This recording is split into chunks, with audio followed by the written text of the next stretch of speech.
to revenge with Lyra. How could you sell our country house? You idiot, I already promised it to my mother and you ruined everything. Fine, then give me the money from the sale. At least I can somehow compensate my mom for your brainlessness. Those were the first words my husband, Caleb, screamed at me that morning. Not a hello. Not a question.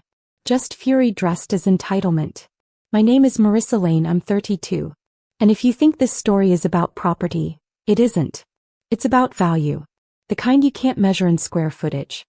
He stood in the kitchen, veins visible on his neck, clutching a mug he hadn't even poured coffee into. The morning light fell across the marble counter, catching the tremor in his hands. Marissa, you had no right, he shouted. That house was supposed to go to my mother. Your mother never owned it, I said calmly. It was in both our names and I handled the mortgage payments for 3 years while she played landlady in her head. He slammed his fist against the table. She already told everyone she's moving in. What am I supposed to tell her now? Tell her the truth, I said. That the sale was necessary. We needed liquidity, and I didn't want to go bankrupt pretending your family still lived in the 1950s. His expression twisted, half anger, half disbelief. You're unbelievable. You'd rather have money than family. No, I replied softly. I'd rather have respect than servitude. He scoffed, rubbing his temples. Then give me my half of the sale. I'll make things right. I looked him in the eye, letting the silence stretch between us. You mean the half you already spent? Or the part tied to the bank account I closed last night? His face paled instantly. What did you do? I made sure, I said, my voice steady, that the next mistake you make won't cost me everything. His jaw dropped. You can't. Oh, I already did. He stalked toward me, breath hot, eyes drowning in a panic he tried to disguise as anger. You can't just... Where did the money go? You can't take our home and then hide the cash. I set my mug down with calm. I'd practiced for months. I didn't hide it. I redirected it. Redirected? Redirected where? Don't play games, Marissa. His voice scraped. He thought he could bully confusion into compliance. It wouldn't work. Not anymore. 2 years of late nights at the startup, 2 promotions I'd negotiated alone, every freelance graphic job I'd taken while he polished his name at cocktail parties. Those were the ledger lines I had kept private. The country house had been a shaky investment. The buyer offered a clean, immediate sum. I accepted. I paid the brokers, the lawyers. And before he could blink, I moved the proceeds through the channels I'd already set up. Escrow into a restricted trust. A portion to secure our taxes and the remainder, earmarked and legally protected, into an account titled Lane Family Continuity Trust with me listed as trustee. Why would you do that? He sounded wounded, more confused than furious now. Why not just talk to me? Because for the first time I was talking.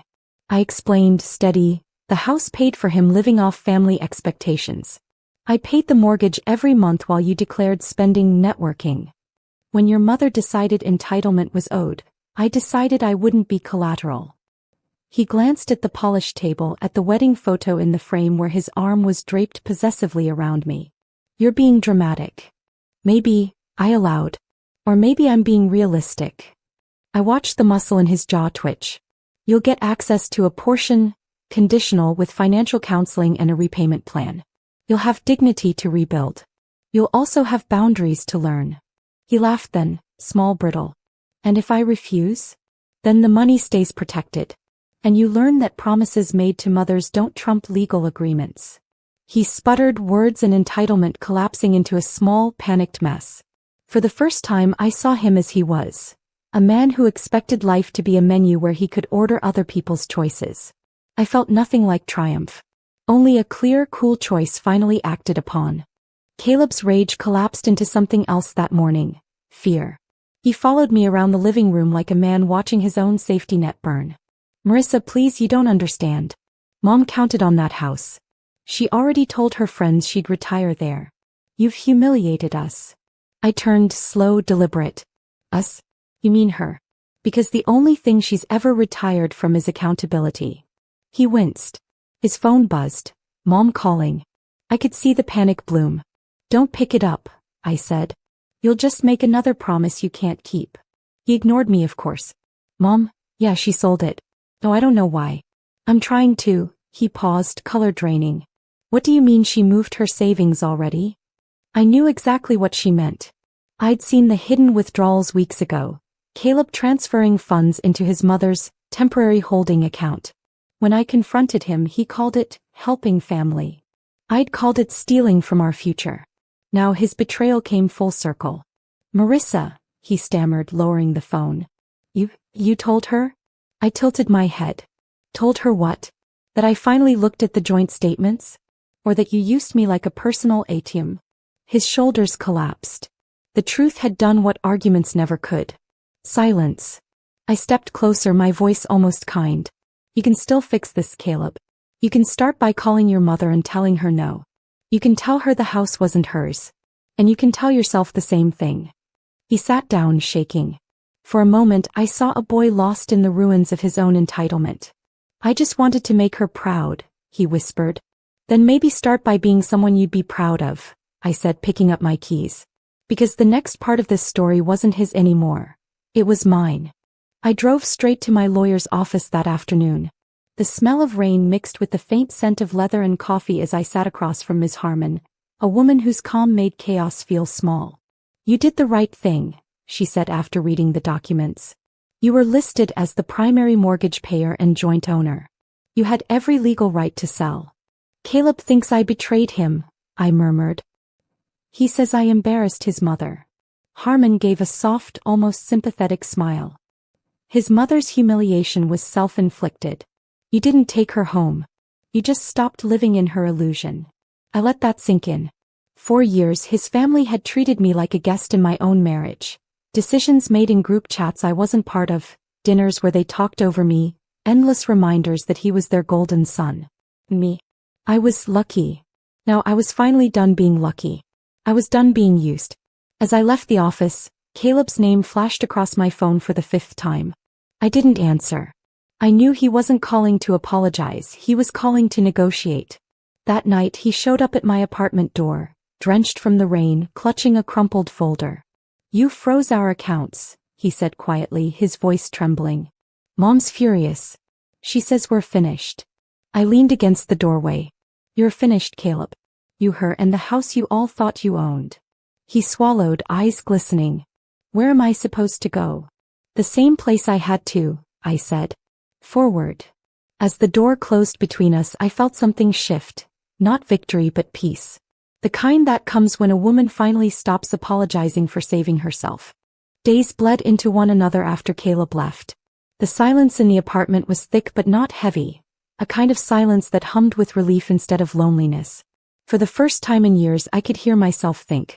Then on Friday morning a letter slid under my door. The envelope bore his mother's perfect cursive. Inside, a single handwritten note. You've ruined my son's life. You took everything he had, and for what? Money. You'll regret this. I traced the last sentence with my thumb, feeling nothing but pity. Her threats had lost their power. Paper couldn't hurt anymore. That afternoon Miss Harmon called. Marissa, you should know. Caleb's mother tried to contest the sale. I blinked. On what grounds? She's claiming emotional distress and implied ownership. But she has no documentation. And your financial records are airtight. Of course they were. I'd made sure of that. For every receipt, every tax form, every proof of payment, my name stood alone. By the weekend the story reached his extended family. Cousins called. One even texted, you didn't have to go that far. I didn't reply. The truth didn't need a defense. Instead I poured myself a cup of tea and sat by the window, watching the rain beat against the glass. The city lights blurred, shimmering like quiet applause. On my desk lay a folder labeled Future Projects. Not revenge, rebuilding. I'd already applied for a grant to open a community co-op in the neighborhood where I grew up. A space for women rebuilding after financial manipulation. This time my energy would create growth, not rescue. And for every woman who ever signed something she didn't fully read, I wanted to be the reminder. You can rewrite the ending. That night when my phone buzzed with Caleb's message, can we talk? I typed back 2 words. Through lawyers. Monday morning brought the expected storm. The police report, the attempted lawsuit, the desperate PR play. Caleb's mother posted online that I stole their family property. The comments section turned into a battlefield. But within hours the truth began surfacing. Public records confirmed the house deed had my name only. Screenshots of her bragging about finally getting my son's house back started circulating in local groups. Karma didn't knock, it kicked the door open. Ms. Harmon called me again that evening. "They're withdrawing the complaint," she said, sounding almost impressed. "Apparently, someone leaked proof that Caleb forged your signature on a loan application last year. They don't want this going public." The air left my lungs slowly. So that's how they plan to fund their mother's new home. "Exactly," she said. "If this surfaces, they'll be facing charges." After the call, I sat on the edge of my couch processing it all. The gaslighting, the manipulation, the emotional blackmail. It had always been about control, not love. Ethan, my neighbor from across the hall, knocked gently. "You okay?" he asked, holding out a takeout bag. I managed a smile. "Better than I've been in years." We sat together, the city hummed beneath us, eating in comfortable silence. Felt strange, normal. No tension, no obligation, just peace. "Can I say something?" he asked softly. "I've seen people destroy themselves trying to fix others. You did the opposite, you fixed yourself." Something in me melted. Maybe healing wasn't loud. Maybe it was small dinners and quiet rooms and the realization that peace didn't need witnesses. That night I dreamed of the house, not as a battlefield but as empty space ready for something new. The next morning a letter from the court arrived. Case dismissed. And just like that, the chapter closed itself. The weeks that followed felt like breathing for the first time after being underwater for years. My phone stayed quiet.